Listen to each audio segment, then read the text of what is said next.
clock every time he comes around. If you're a fan of the history of great sport, then what about the list of names he's trying to join as a 10,000 metre world record holder? Emil Zatopek first broke the 6.25 mile world best in Ostrava. There's a statue of him there. I was there for the Continental Cup and had a photo beneath it back in 1949. Then you move into the 60s. The legendary Australian distance runner Ron Clark, who got a bronze in 64 and then famously needed oxygen at the high altitude of 68. He's been a world record holder. Lassie Viren in the 70s, a four-time Olympic champion, did the double in 72 and 76. And then you move in to the likes of the 90s. Three times highly Lassie has held this record. Paul Turgat as well. All of them with glittering careers in cross-country, track and the road. Turgat, the first man under 2:05 for the marathon. Gabriel Selassie was the first man under 2:04. Both of them proud holders of the 10,000 metre world record before it passed to Kenenisa Bekele, a six-time long course cross-country world champion and a triple Olympic champion, 5,000 and 10,000 metres. It's a glittering list of who's who in terms of the order.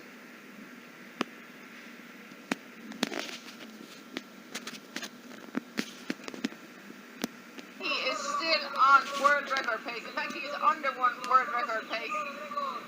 You know, as each lap goes by, he's just going to get more and more motivation to belief and confidence that he is able to do this. And right now, he's still maintaining that relaxation that we saw in Monaco over the 5,000 metres.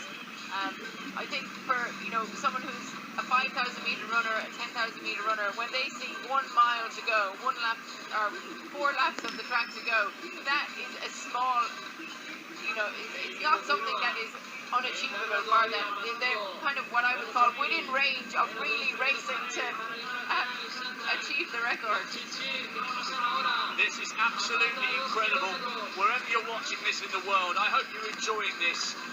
Distance running, free to view anywhere on the planet, because we're watching something really, really special here. This was the NM Valencia World Record Day. We've seen one, surely we can't be on the way to seeing another, can we? 62.9, lap after lap after lap. He's edging ever closer to a place in the history books. He's only run twice this year, Sonia, and on both occasions he's broken a world record. World 5K on the roads back in February in Monaco, then the 5,000 metres on the track in August. If he does this though, there's such a mystique, there's such a majesty about the 10,000 metres, 25 soul-destroying laps of a track. I think this would beat the other two. I think this would be alongside winning the 10,000 last year in Doha. This would be some achievement.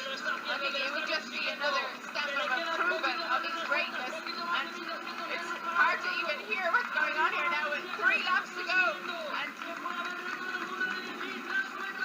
this is very, very possible. We're 23 on, that's another 63-second lap there. I mean, he's just like knocking off these laps even after even after even, and I can see a sprint coming for the last lap, so I think we can start we want to stand up and start celebrating right now, but with 1 kilometre to go, you know, this is where, you know, the concentration may turn into racing, and, you know, there's a number of athletes that he's lapping here to chase.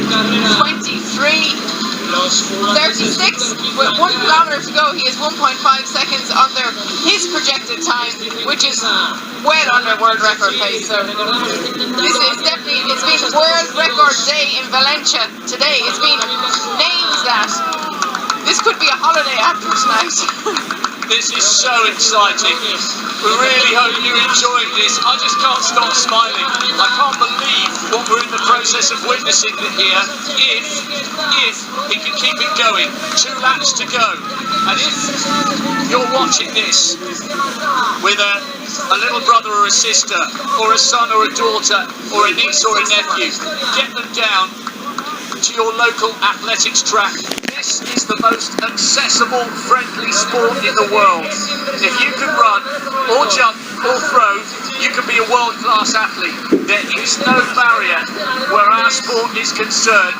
And these are the kind of images that inspire the next generation of global stars. Not only perhaps in Uganda or across Africa, but around the world. He is standing as a symbol of all that is great.